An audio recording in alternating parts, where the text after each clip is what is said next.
Shalom a todos en este día de convocación, de Santa Convocación. Como hebreos sabemos que el sonido del shofar no es lo más importante, no el clamor interno de un alma hebrea.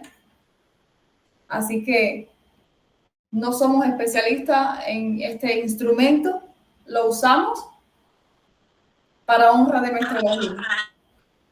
Así que lo más importante es el clamor del alma.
Él nos cuida,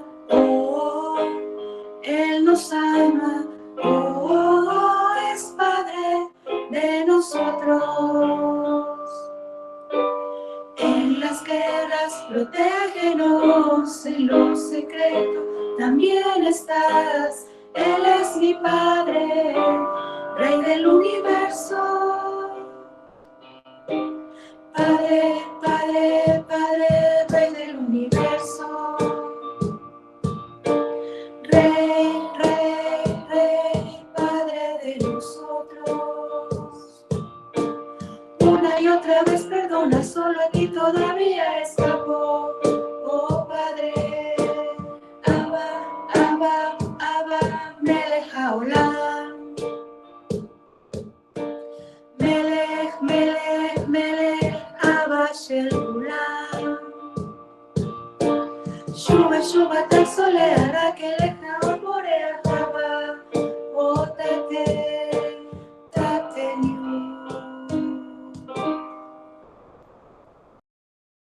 Feliz día a todos.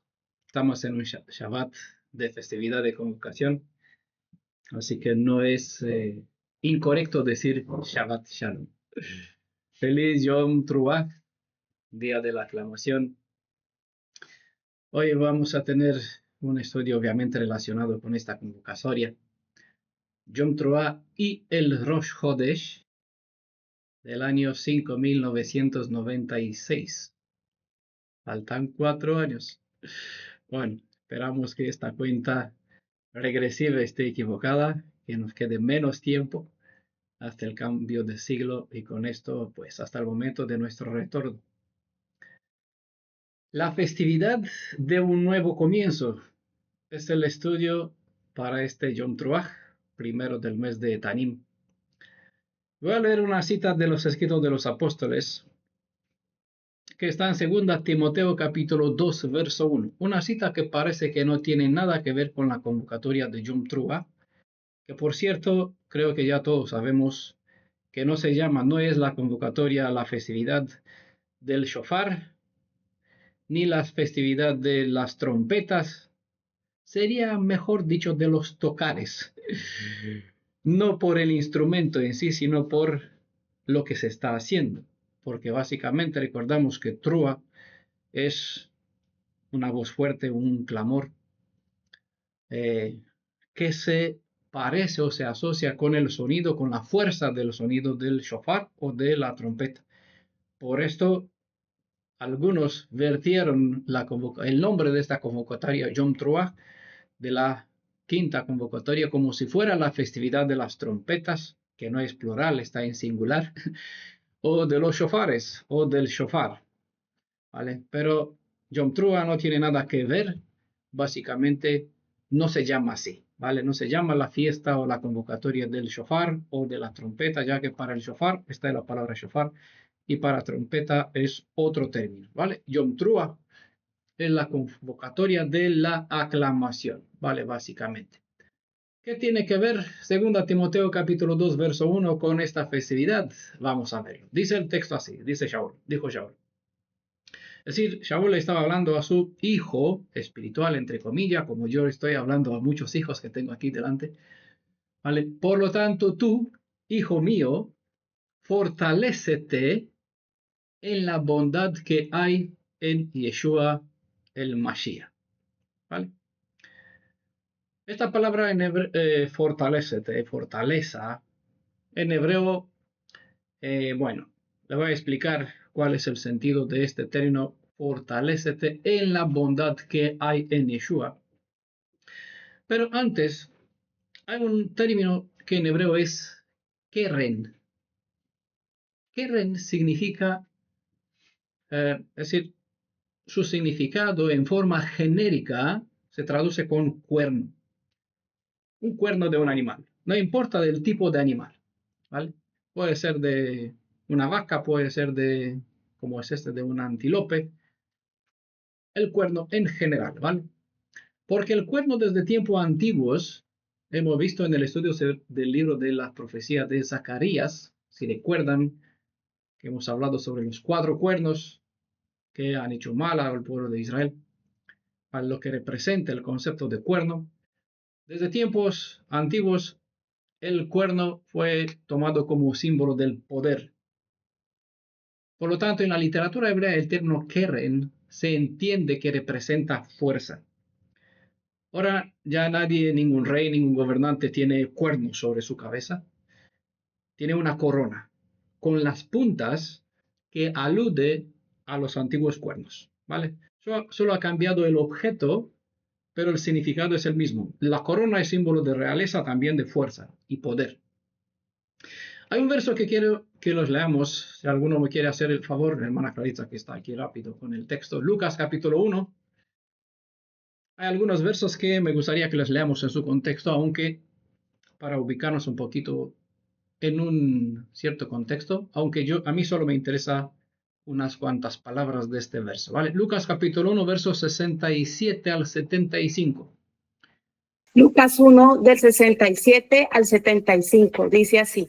Zacarías, su padre, quedó lleno de Espíritu Santo y profetizó diciendo, bendito el Adonai Elohim de Israel, porque ha visitado y redimido a su pueblo, y nos ha suscitado una fuerza salvadora en la casa de David, su siervo, como había prometido desde tiempos antiguos, por boca de sus santos profetas, que nos salvaría de nuestros enemigos y de las manos de todos los que nos odian, haciendo misericordia a nuestros padres y recordando su santa alianza y el juramento que juró a Abraham, nuestro padre, de concedernos que, libres de manos enemigas, podamos servirle sin temor, en santidad y justicia, delante de él todos nuestros días. Total. Entonces, antes de que se engendre el Redentor de Israel, el sacerdote Zacarías quedó mudo. Todos creo que recuerdan la experiencia del anuncio del mensajero o del malach, ¿vale? Que venía delante del Mashiach, del Elohim de Israel, como se nombra en Tanaj. Delante de Adonai vendrá aquel que preparará su camino, ¿vale? Entonces Zacarías, como señal de esta visión sobre el anuncio, quedó mudo, ¿vale? Pero cuando por fin se les soltó la lengua, profetizó el nacimiento del Redentor de Israel, diciendo, nos ha suscitado una fuerza salvadora. ¿Vale? La palabra que está en Reina Valera, yo leo de Corona de Jerusalén, en Reina Valera dice, nos ha suscitado un poder. ¿Vale? El término que está en griego es keras, suena a keren, ¿vale? Muy parecido, pero es keras. El significado es el mismo, fuerza, poder, ¿vale? nos ha suscitado una fuerza salvadora, dice el texto en Lucas capítulo 1, versos 77 al 75, en el contexto que hemos citado. Entonces, el término griego keras significa cuerno, tanto en sentido literal como figurado. Es decir, si van al término griego de este verso, verán que keras significa cuerno y su significado metafórico y espiritual es fuerza, ¿vale? Es poder. El mismo que está en los valores que nosotros tenemos y usamos en la literatura hebrea cuando nos referimos al cuerno. Recuerden este texto, por tanto, tú, hijo mío, fortalécete, keren, o keras, en la bondad que hay en Yeshua HaMashiach. ¿Vale? Fortaleza, poder, cuerno. Las palabras de Zacarías son un eco de las palabras de David, quien en el Salmo 18, verso 2, dijo, Adonai, ojo, mi roca, es decir, Adonai es mi roca y mi baluarte, mi libertador, mi Elohim. La peña, recuerda que recientemente hemos hablado sobre la palabra tzur, ¿vale? En el grupo, es decir, un matizo, algo estable, firme, una roca, una piedra. La peña en que me amparo, símbolo igual de fortaleza y estabilidad. Mi escudo, ¿cuál es el verdadero Magen David? ¿Una estrella de 6 puntas? Mi escudo, aquí está el término hebreo que es Magen, ¿vale?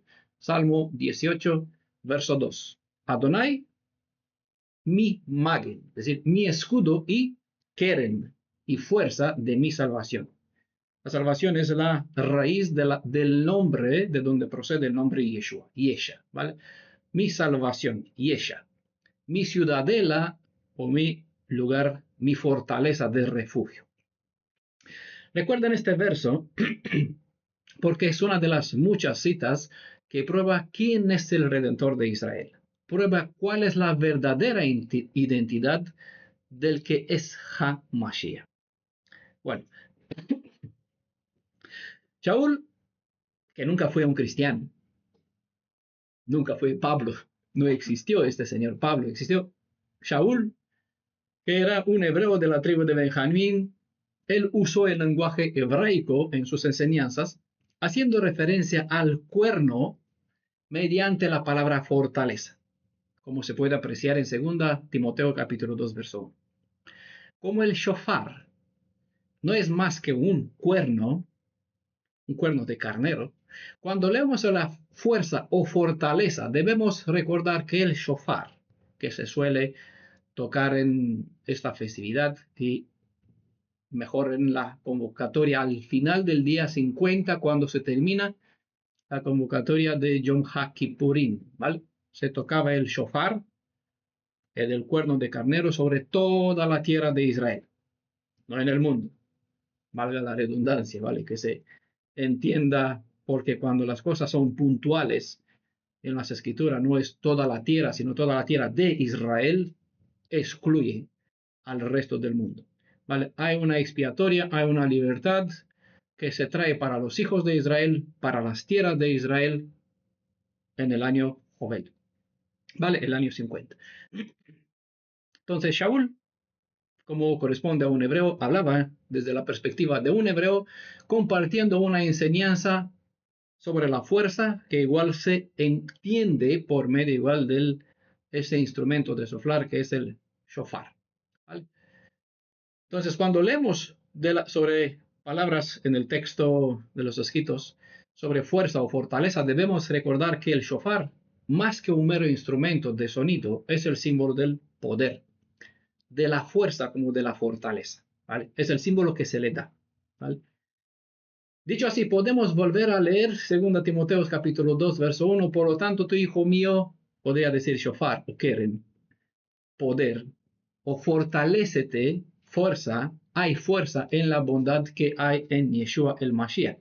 Lo que Shaul enseñaba es que esta fortaleza está en la bondad, que en hebreo es el término gen, que mejor se traduce con favor, no con gracia, Esta fortaleza está en la bondad que hay en Yeshua. Por lo tanto, cuando escuchamos el sonido del shofar, este nos debe ser como un recordatorio de que en cualquier necesidad en cual podemos encontrarnos, como en cualquier momento, disponemos de una fuerza, de un poder que nos es dado debido a la bondad de nuestro Elohim y Redentor de los hijos de Israel. Si hacen el esfuerzo como corresponde a todo hijo de Israel, quien debe ser un buen caraíta, ¿sabe lo que significa esto? Un hijo del libro, es decir, un hijo de la Torá.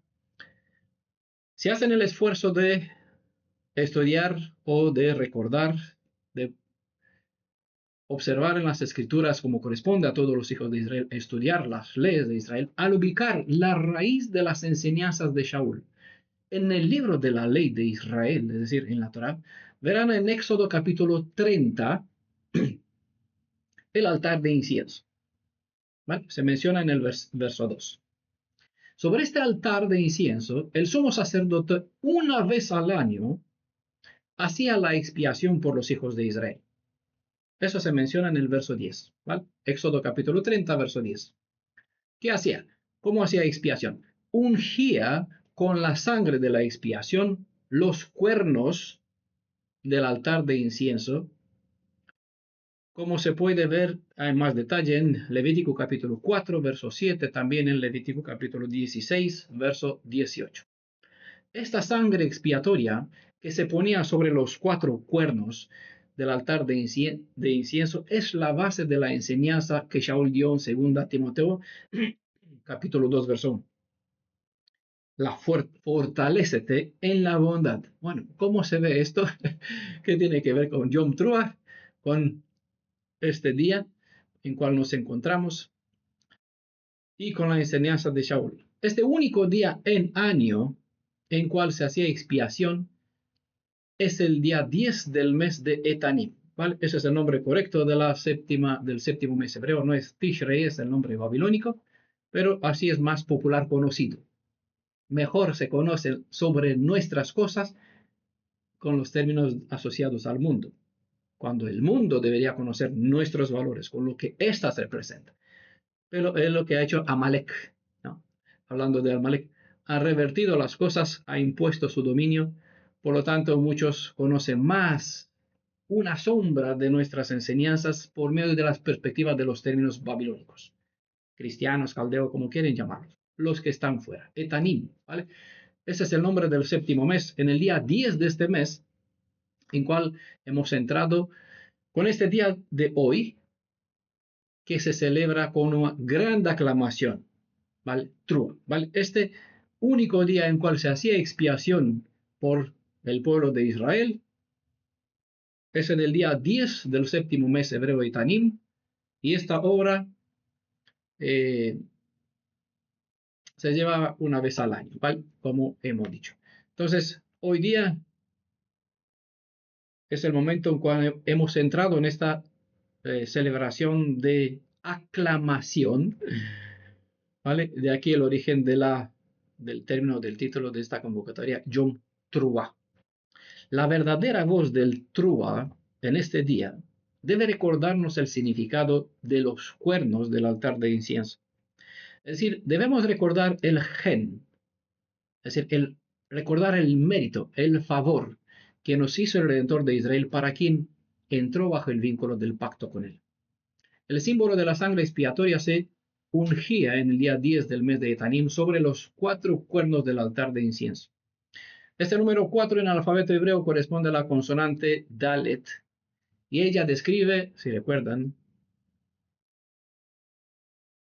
¿qué describe? Al pobre. A un pobre. Al pobre. ¿Cómo es ilustrado el pobre en la forma de la consonante Dalet? ¿Recuerdan la forma de la consonante Dalet? Un Le humilde, falta. un humilde inclinado, claro. ¿Tiene una base estable, sólida?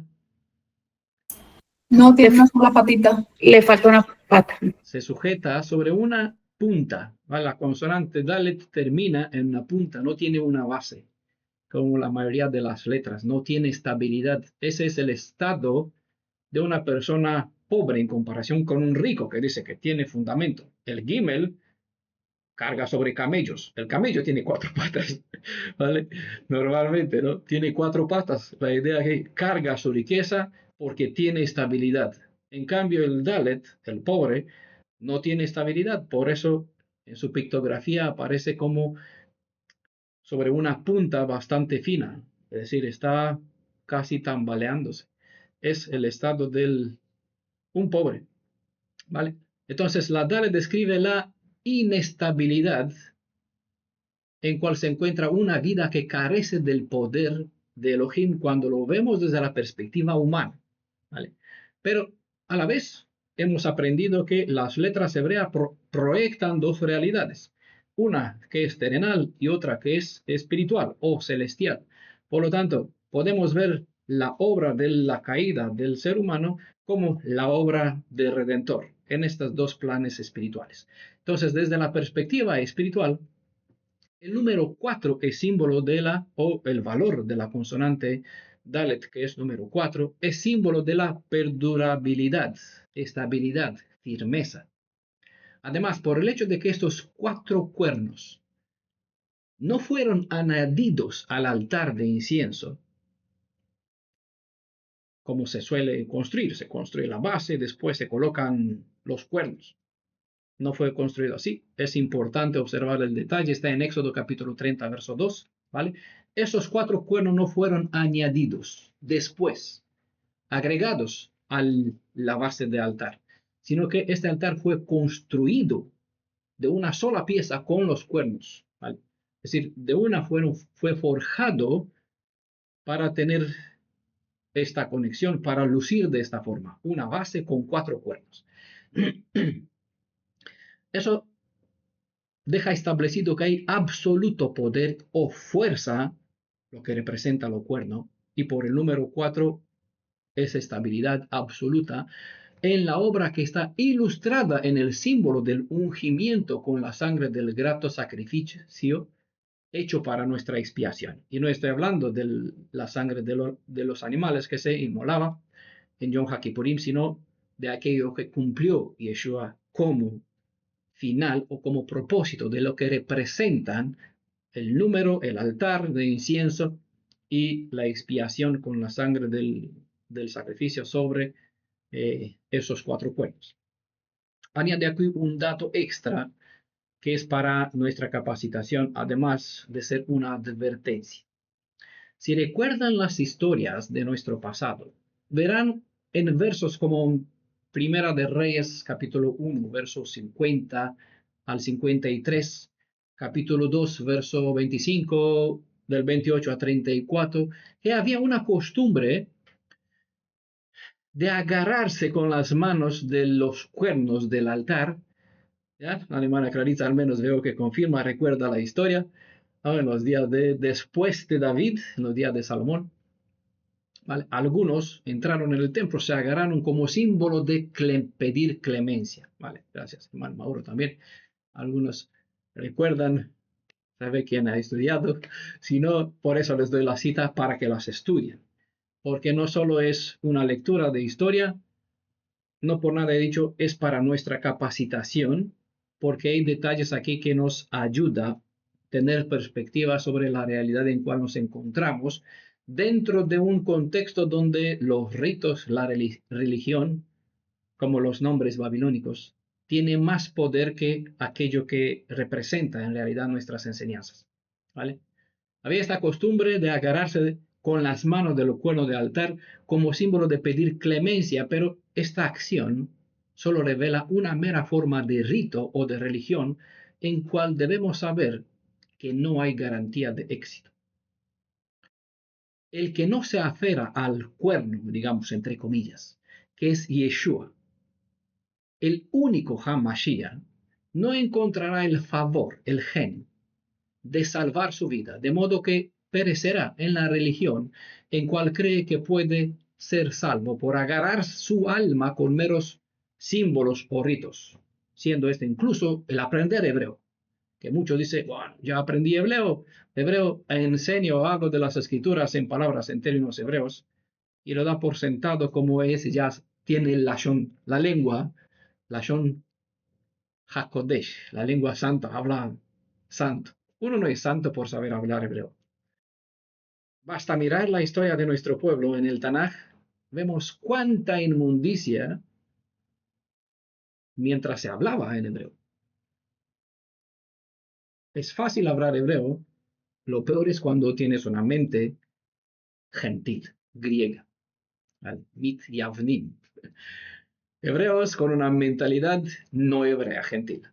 Entonces, hay que tener ojos para aprender de la historia de nuestro pasado, porque hay instrucción en sentido positivo, también advertencia para que no confundamos lo que representa algunos símbolos y convertirlas en amuletos, como si por eso nos salvaríamos. Salmo 33, verso 1 al 3, dice lo siguiente. Que los justos, es decir, los tzadikim, canten de alegría a Adonai. Les corresponde a los íntegros o a los puros, ¿vale? Alabarte. Alaben a Adonai con melodías de la lira, toque música para él en el arpa de 10 cuerdas, entónale un cántico nuevo de alabanza, toquen el arpa con destreza y canten con alegría. Así termina, pero en hebreo sabe cómo termina. Canten con trúa. Por eso, no dice canten con shofar. No canten con la trompeta, porque Yom Trúa no es cantar o tocar del carnero, no es la festividad del cuerno o de una trompeta de plata o de lo que sea, en cual seas. Canten con trúa, canten con alegría, dice en la edición Corona de Jerusalén, Nueva Traducción Viviente, ¿vale? Esta vez he leído de la edición Nueva Traducción Viviente porque lo dice bien, ¿vale? Es decir, vierte el término trúa, canten con trúa, es decir, canten con alegría. Esa es la fuerza. Trúa significa clamor, aclamación de alegría, grito de guerra o de júbilo, pregón, ¿vale? Ese es el significado literal hebraico de lo que representa trúa. Entonces, Yom Trúa, por eso he dicho, no es la fiesta del cuerno, del shofar, ¿vale? Se nombra shofar, no se nombra keren, cuerno, se nombra shofar, ¿vale? Cuando se habla de la festividad, dice Yom Trúa. Trúa, alegría. Clamor, bueno, puede ser grito de júbilo o grito de guerra, ¿vale? Un clamor fuerte como en el caso cuando uno está bajo una cierta presión, clama de todo su pulmón, eso es igual a un trúa. O cuando uno, como es en el texto, canten con trúa, canten con alegría, es decir, con fuerza, de júbilo. ¿Vale? Ese es el sentido de lo que representa Yom Teruah. La recomendación de David es para que cuando elevemos nuestras voces para cantar para o sobre nuestro Elohim y Redentor de Israel, nuestras voces para él debe ser diferentes a como cantemos por cualquier otra cosa, de modo que la voz debe ser como si fuera un cántico nuevo. Y entonado con la voz de trúa, es decir, con poder, tal cual se escucha el sonido fuerte de la voz que es el toque que saca el shofar. Con cada Rosh Hodesh, ¿vale? ¿Por qué mencioné estos términos Rosh Hodesh? Porque Yom Teruah es la única de las 7 convocatorias que coincide con Rosh Hodesh. Entonces, con cada Rosh Hodesh, en general hablando, no solo sobre este día, pero cuanto más, aún más para este día, es un nuevo comienzo. Y como es la quinta de las 7 convocatorias anuales del Elohim viviente para con Israel, este Rosh Hodesh es el único que coincide con el momento en cual se avista la astilla. Es decir, esta quinta convocatoria es la única entre las 7 que coincide con el momento cuando se avista la astilla de la luna renovada. ¿Vale? Entonces, Yom Teruah se puede decir que es también Rosh Chodesh. Por lo tanto, estamos en un día en cual podemos renovarnos y dar un nuevo comienzo a nuestra vida, como a nuestra emuná. ¿Vale? Recordamos, emuná es fe, pero una que es firme. O igual se puede traducir con fidelidad. Estando nuestro pueblo aún en la esclavitud, tipo y antitipo, tal cual nosotros nos encontramos físicamente, hoy esparcidos en Mitzrayim, es decir, en Egipto. Mitzrayim es la palabra hebrea para Egipto. Entonces, estando nosotros esparcidos, como en el pasado, también en el presente, recibimos el poder de crear nuestro propio sistema de medición del tiempo. Lo digo despacio para que entienda de qué cosa estoy hablando, es decir, qué grandes palabras estoy diciendo, ¿vale? Estando nosotros como en el pasado, en el presente, ¿vale? Pero ahora me ubico en el pasado porque, tengan en cuenta que de la misma forma como estábamos en el pasado, de lo mismo nos sucede hoy día. Entonces, estando nosotros todavía en el Egipto, recibimos el poder de crear nuestro propio sistema de medición del tiempo. Y con esto nos hicimos con la potestad de poder dar una nueva forma a la realidad en cual nos encontramos. Mientras que el tiempo avanza constantemente marchando en un espiral cíclico y repetitivo, a nosotros nos fue dado el poder de detener o iniciar el tiempo a voluntad. ¿Sabían eso? ¿Saben? Es una pregunta retórica porque sé que, bueno, sé que no saben la respuesta, pero bueno, para que amplíe un poquito el horizonte. ¿Saben cuál fue el primer mandamiento? Sí, estoy dicho. Vale, queda el audio en la comunidad, quedará grabado en YouTube y le voy a entregar por escrito también. Ya saben, me gusta, esa es la base del Apocalipsis 1:1, la revelación. Hay un orden del verso 1 al verso 3 que dice, hay un orden de las cosas en el poder de mando y este orden o esa instrucción termina con una bendición. Dice, feliz del que escucha, como están escuchando, el que lee, por eso lo estoy pues poner por escrito, pero no es suficiente escuchar y leer, ¿no? Y aplicar. Hay bendición para aquel que escucha, el que lee y hace conforme a las instrucciones. ¿Vale? Entonces, ¿saben cuál fue el primer mandamiento que recibió nuestro pueblo estando todavía en Egipto?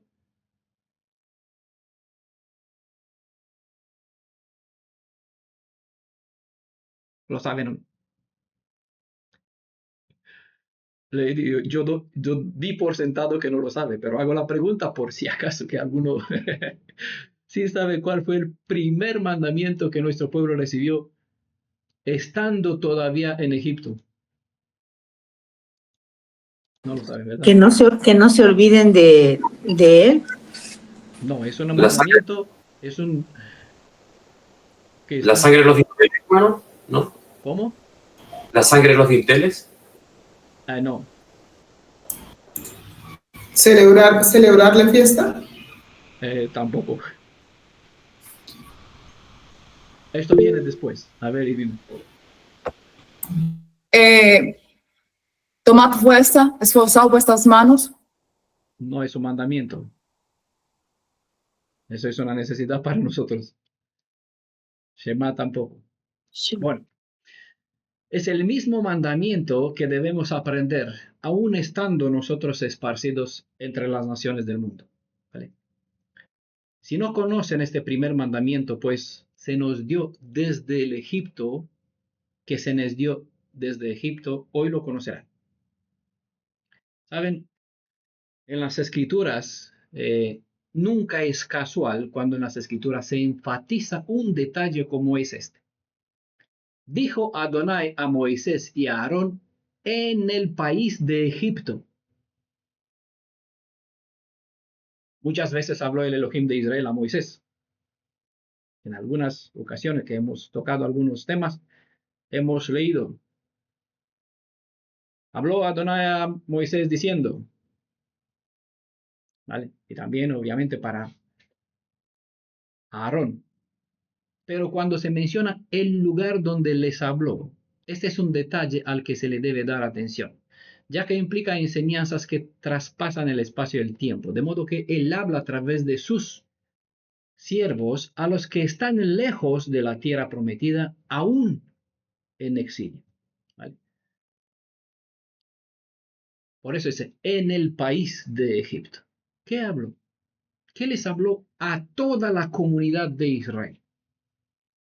Bueno, estaba hablando sobre el mes de la Aviv, el mes que es el mes de la primavera, en cual la cebada estaba en un punto de crecimiento bastante avanzado. Así que así está escrito el primer mandamiento que fue decretado para todo Israel como estatuto perpetuo para las generaciones de los hijos de Israel. Dice, este mes, ¿vale? En hebreo está la palabra Hodesh. Mes significa Hodesh, o Hodesh significa mes. Este mes, hablando del mes de la Aviv, será para vosotros el comienzo de los meses. Este será el primero de los meses del año. ¿Sí? Bueno, si no se dieron cuenta, estamos en el libro de Éxodo capítulo 12, verso 1 al verso 3. Después de este siguen las instrucciones para el Pesaj, para celebrar las convocaciones. Obviamente debemos hacer Shema, prestar su oído inteligente a todo. ¿Vale? Pero bueno, ese es el primer mandamiento que se le dio. De una forma que alcanza, que se especifica, estando en país de Egipto. Mientras nos encontramos en Egipto, antes de cualquier otro mandamiento, se nos ordenó tomar la potestad de fijar los meses en un año. La consagración del nuevo mes fue el primer acto de santidad entregado a Israel. En los tiempos bíblicos, a la raíz de cual se nos insta a regresar en nuestra práctica de la emuná hebrea, la fijación del comienzo de cada nuevo mes se autorizaba en base a dos testigos experimentados, quienes tenían que confirmar el avistamiento al ojo libre del nuevo filo de la luna en su renovación. La fijación del inicio del mes tiene una importancia crucial en nuestro pueblo, ya que de ello depende la determinación de las fechas exactas para todas las festividades sagradas. Fallar el declarar el Rosh Hodesh, el comienzo del mes, es fallar todos los días de la festividad. Es decir, te puedes encontrar en un 13 del mes de Aviv inmolando el Pesaj. No vale, porque la ordenanza es clara, puntual, cuando se nombra por número, 14. ¿Vale?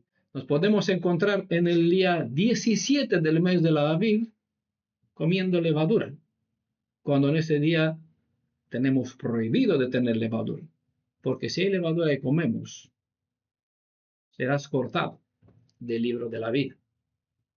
Bueno, entendamos la importancia de estar dentro de las leyes exactas. Por eso se nos dio, antes de cualquier ordenanza de festividad, la potestad de tener dominio sobre este tiempo.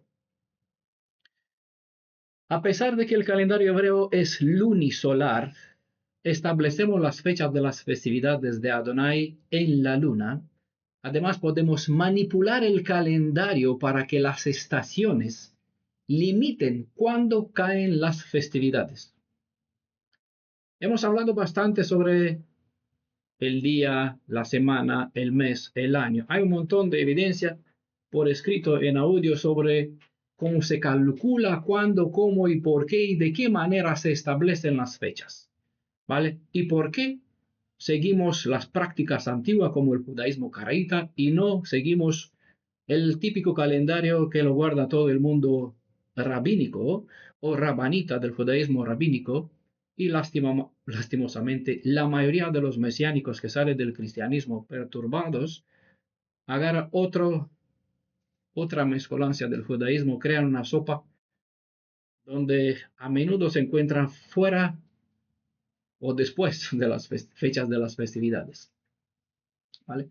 Por eso es tan importante tener en cuenta este primer mandamiento. Como se explicó en otros temas, los meses hebreos alternan entre 29 y 30 días.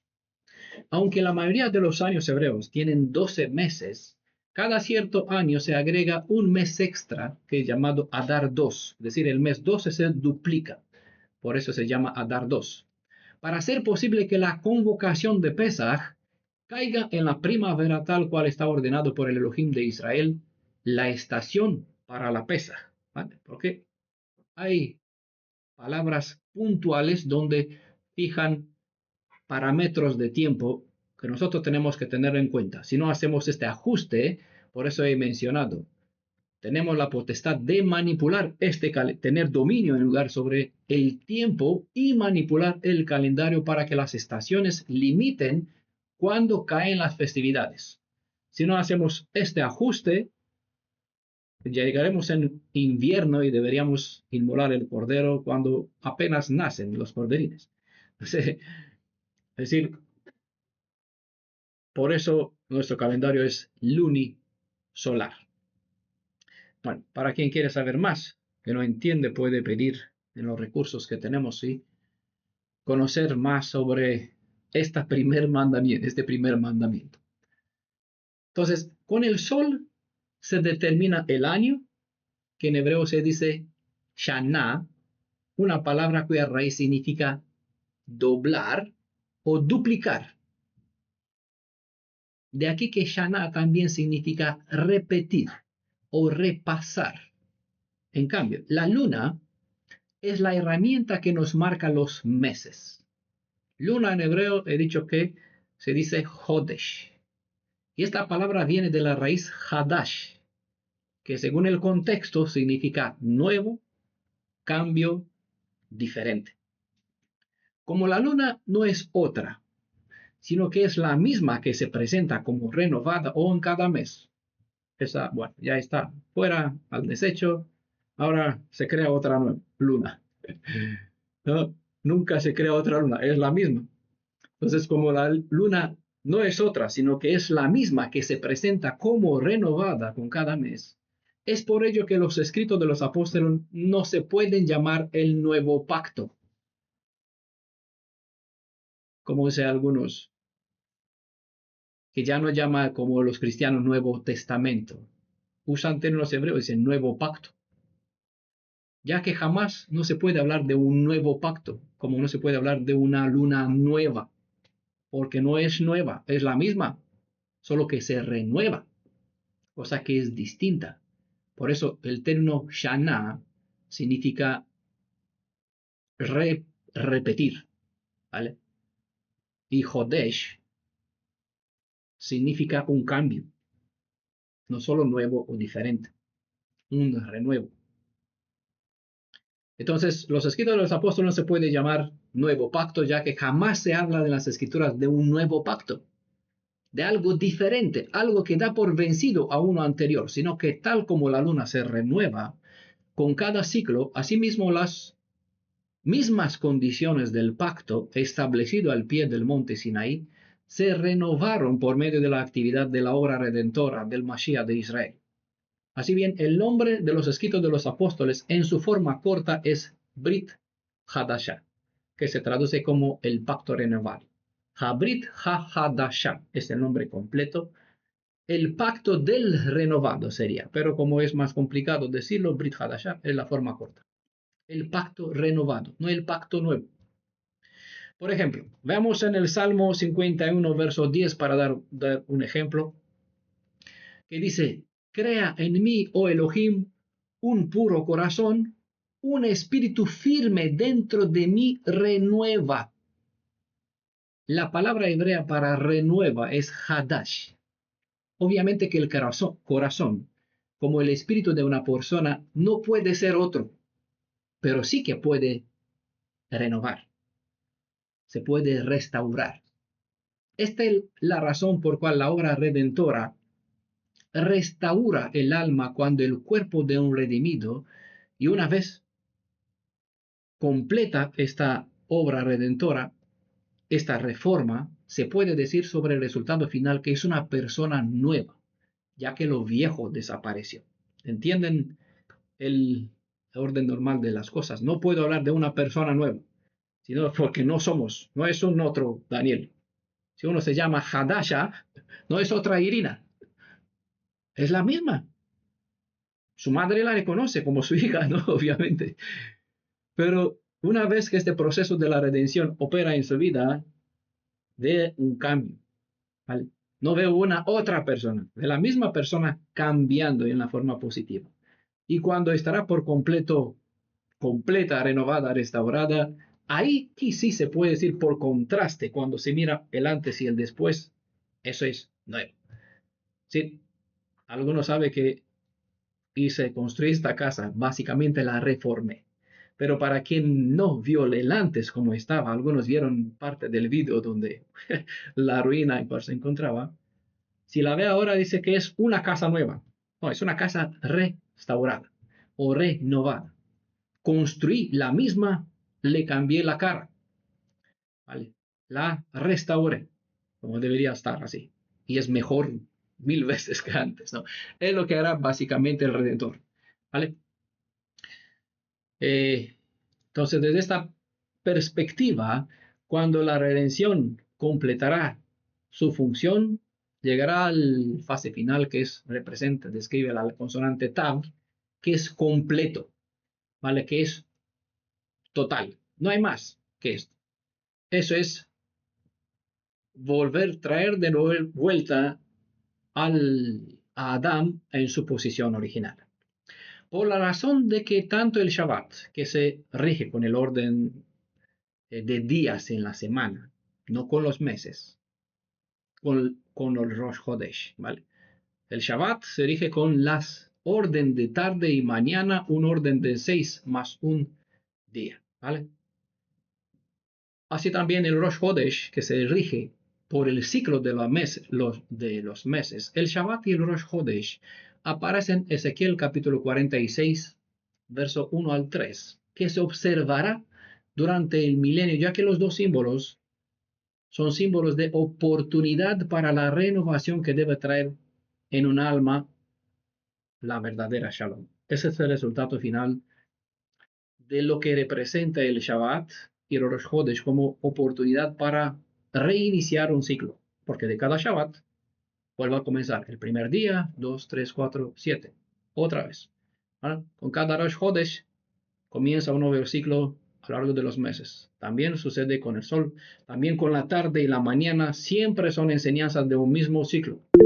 Y el término Teshuvah tiene el mismo propósito de mostrar la misma realidad, un giro hacia el origen, para volver a consagrarte a Elohim de Israel como debería estar desde el principio. La palabra hebrea Rosh significa cabeza, para quien no sabe, de modo que Rosh Hodesh es declarado el día que es cabeza del mes, y ella marca el comienzo de un nuevo ciclo mensual. Entonces, comenzando con el Rosh Hodesh, con el momento en cual se avista el primer filo de la luna, ella sigue creciendo hasta el día 15, cuando se completa su disco, ¿vale? Luna redonda, luna plena, momento cuando es llamado luna llena.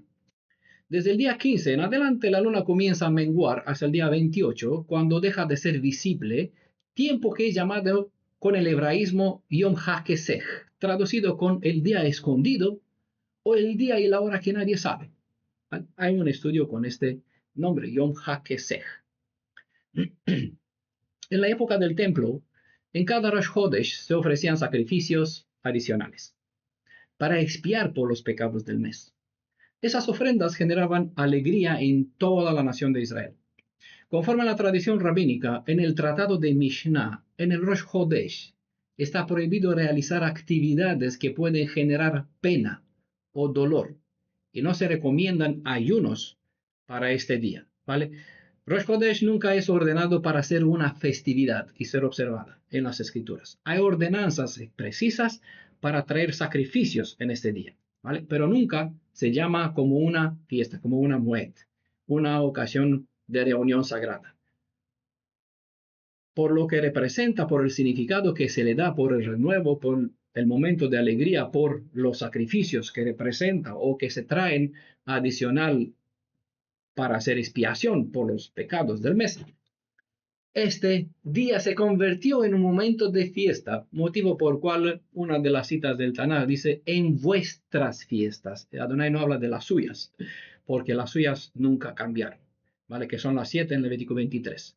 Pero cuando se trata de nuestras fiestas, nosotros hemos presentado muchas cosas en nuestras fiestas, como así pensando que le agrada a él. Y él dijo, no me agrada lo que escucho en estas fiestas. ¿Por qué? Porque hay hipocresía. Entonces, al no entender el propósito y el deber del por qué se debe presentar sacrificios, se convirtió en una ocasión de celebración y hay todo un tratado en Mishnah sobre este Rosh Chodesh, cosa que no viene apegado a las ordenanzas y al propósito de la Torah. Pero yo menciono solo la idea que es buena, es positiva en ese sentido. Se prohíbe actividades que pueden generar pena o dolor. ¿Vale? ¿Por qué? Porque Rosh Chodesh es un momento de renovación. Por lo tanto, debe traer gozo, alegría, felicidad, porque tenemos esta potestad de... Bueno, me adelanto en el tema. Lo voy a explicar más despacito para que entienda qué poder se nos concedió y qué representa este Rosh Chodesh y con él Yom Teruah, porque es la única de las 7 convocatorias que toca en un Rosh Chodesh, ¿vale? Vistas las fases de la luna desde una perspectiva de enseñanza espiritual atemporal, porque no se puede limitar en un tiempo, sino que es para todo Israel, independiente de las edades de los tiempos, las fases de la luna describe el estado del descenso, es decir, de la caída del hombre desde el plano espiritual en el terrenal. También revela el ascenso del hombre de su estado caído hacia aquel en cual fue creado para estar en un principio. Lo mismo que hemos visto que revelan o que se revela en el estudio sobre las 22 consonantes. Solo que en el ejemplo con la luna, allí está en una forma más corta. En las 22 consonantes está detallado, ¿vale? El descenso y el ascenso, ¿vale? Entonces, de la misma forma como luna crece, así mismo se describe el estado de la persona. La luna, a diferencia del hombre, no se reduce y muere. ¿Por qué? Porque ella pertenece a las huestes celestiales. Así se describe en Deuteronomio, se nombra en Deuteronomio capítulo 4, verso 19. Ella es fija y permanente, ¿vale? Por lo que siempre vuelve a resurgir. En la literatura hebrea, el pueblo de Israel es asociado a la luna, y esto debido a la naturaleza de nuestro pueblo, porque por largo tiempo ha mostrado un ciclo de ascenso y descenso, es decir, una inclinación hacia el bien como una inclinación para hacer el mal. Aún así, su conexión con el Creador por medio de la emuná es eterna, razón por cual hemos prevalecido durante tantas generaciones. A lo largo de la historia del pueblo de Israel, nuestro pueblo se iluminó y se apagó. Pero del mismo modo como la luna no desaparece en el momento cuando deja de verse, asimismo, e incluso en los momentos de oscuridad más profunda, no nos hemos extinguido. Como en el momento cuando la luz de la luna parece totalmente ausente, Israel ha sido bendecido con la capacidad perpetua de renovación. En esta característica única radica el secreto de la existencia y la eternidad del pueblo de Israel. Esta verdad mostrada en hechos históricos es uno de los motivos por los cuales se nos mandó traer sacrificios en el Rosh Chodesh. Esta capacidad de renovación, a semejanza de la luna, es exclusiva para el pueblo de Israel y ella los distingue del resto de las naciones del mundo. Las palabras este mes será para vosotros quiere decir esta renovación es vuestra fuerza. Recuerda. Y vuestra gloria por siempre. Por este motivo nos fue concedido el mes lunar como representativo de la renovación constante para que sea bendecido el que siempre se guía por aquello que representa el concepto del Rosh Chodesh. Con cada renovación de la luna se nos recuerda que siempre debemos cambiar, y esto porque se nos otorgó la potestad de poder cambiar el ciclo de las cosas. Tal como la luna crece y se desvanece, asimismo, podemos tener subidas para que una vez más tropecemos y caigamos, pero las enseñanzas sobre la luna también nos instruye que no debemos quedar estancados en la decepción, en la caída, en un problema, etc. ¿Por qué? Hay que recordar, incluso en el momento en cual parece que estamos apagados en nuestro espíritu, que adentro, ¿qué somos? Somos Israel. Y que Israel, conoce la canción, Am Israel Chai, ¿no? Vive. Eso. Aunque parece que podemos ser apagados en nuestro espíritu, adentro somos Israel. Y no hay que olvidar que Israel sigue vivo, ya que como la luna no pertenece al orden terrenal de las cosas, hablando desde la perspectiva terrenal, sino a la hueste celestial, no somos de este mundo, sino que somos hijos del Elohim de los ejércitos. Por esta razón debemos esforzarnos para resurgir, renovarnos una vez más y crecer. Incluso después de un periodo de descenso, ¿qué hacemos? Nos las ingeniamos, nos buscamos la forma, nos espabilamos para volver a levantarnos una vez más y renovarnos, como dijo Yeshua. El justo, ¿no? El valiente arrebata el reino. ¿Por qué? Porque se esfuerza. No por nada dijo a Joshua, el comandante del ejército de Israel, esfuérzate y sé valiente, porque el que se esfuerza se renueva. No queda en melancólico, en decepción, en depresión, porque un espíritu quebrantado, dice, seca los huesos. Y es lo que quiere Amalek. Rebajar el nivel de voluntad interna, de esta energía espiritual interna, para que así estemos como David, hemos dicho en Shabbat, en el estudio anterior, ¿no? Dejemos de ir a la guerra por razones que se nos ocurre o que otros nos inspiran, para así ocuparnos, ser mejor, estar mejor al alcance de sus trampas y dejarnos vencer por la tentación de la carne, la debilidad.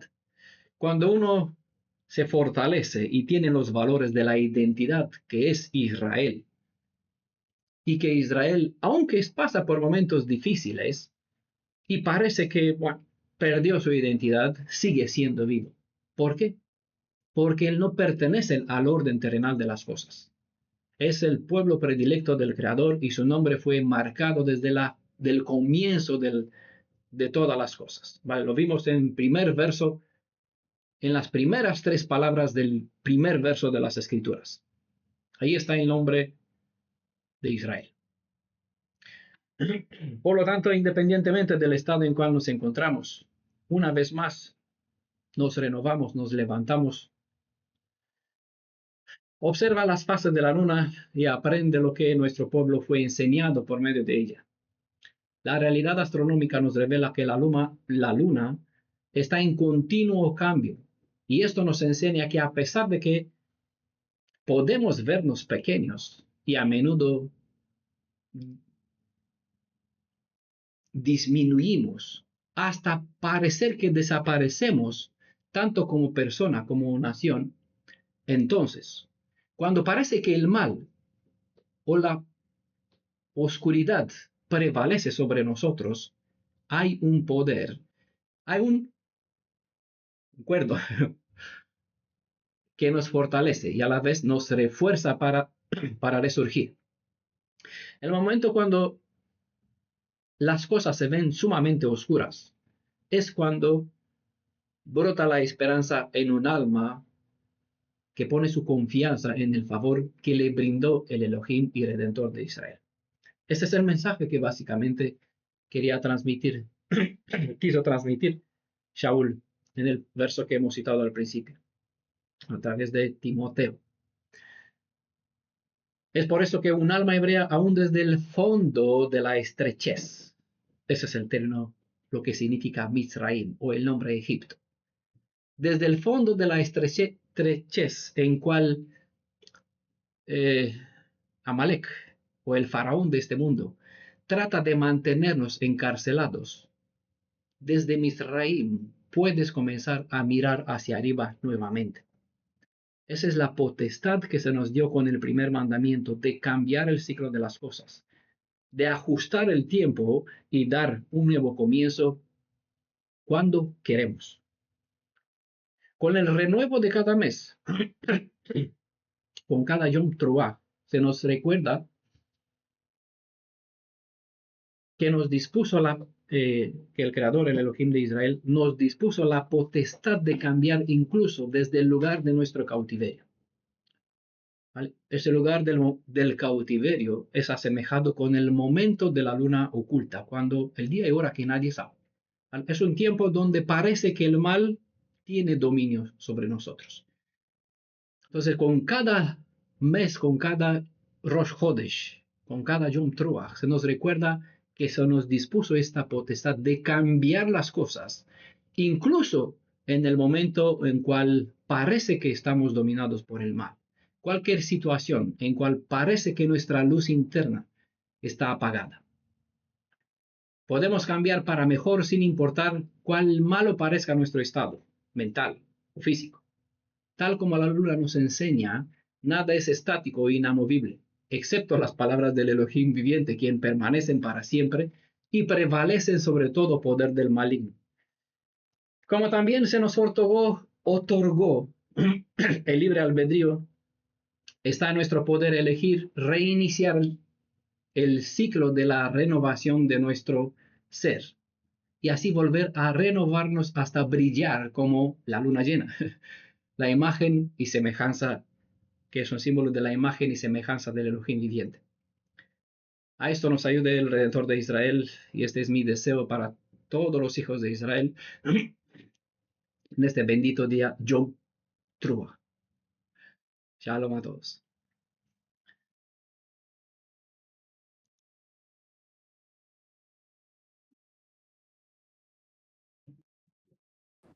Gracias, hermano Daniel, por el mensaje, por la instrucción. Y a continuación vamos a presentar las ofrendas que tienen los hermanos para nuestro Elohim, para Adonai. La letra de esta canción dice: frente a ti, creador del universo, estoy parado aquí a solas. Elevo mis ojos hacia el cielo. Con la voz rota yo agradezco a ti, mi creador. No hay otro fuera de ti. Tú eres el formador de la carne y la sangre. Tú nos conduces en tu compasión. Tú eres el rey del universo. De ti somos todos. Como un hijo rebelde fui por no andar en tu camino. Yo me equivoqué, pero mi alma está sedienta de ti. Te pido perdón, porque no hay en mí nada sin tu Torá. Oh Elohim mío, solo quiero que sepas que a pesar que caí, me levanto con una sonrisa, y en mi corazón aún llevo una plegaria. Padre mío, yo te llamo Padre mío. Revela tu compasión sobre todo tu pueblo Israel, tus amados. Padre compasivo, a ti agradece toda la humanidad, hacedor de los cielos y la tierra.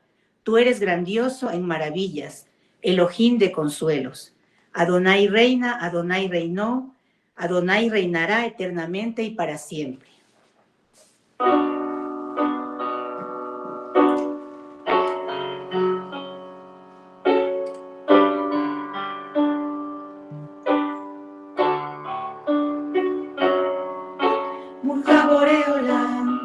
אני עומד כאן לבדי, נושא עיניי לשמיים, בכל שבור מודה אני לך קולי. אדום מלבדיך, אתה יוסר בשר ודם, אתה מהיר ברחמך, אתה מלך העולם, לך כולם. כבן שורר הייתי, שלא הלכת אני טעיתי, אבל סמן נפשי אליך, לבקש לך כי אין בי כלום מתורתך. אלוהים שלי, רק עשיתי שתדע, שלמרות שנפלתי אני כאן מחיוך ובליבי עוד נושא תפילה. אבל שלי, אני קורא לך, אבל שלי, תגלה רחמך על כל עמך ישראל, אהובך.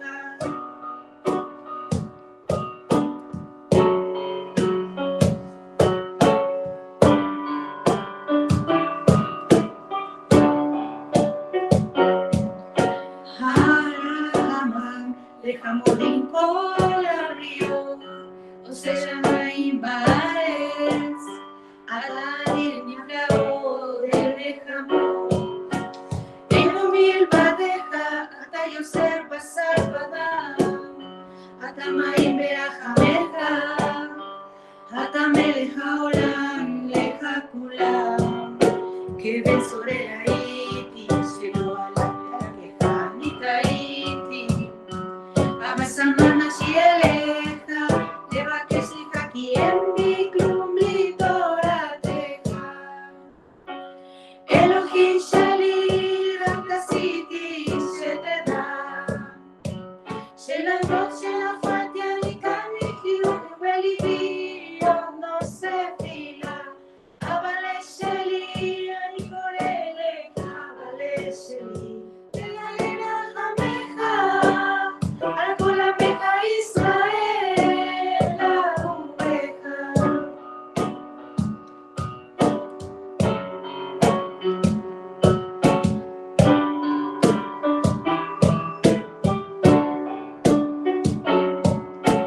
אלוהי שלי, רק עשיתי שתדע, שלמרות שנפלתי אני כאן מחיוך ובליבי עוד נושא תפילה.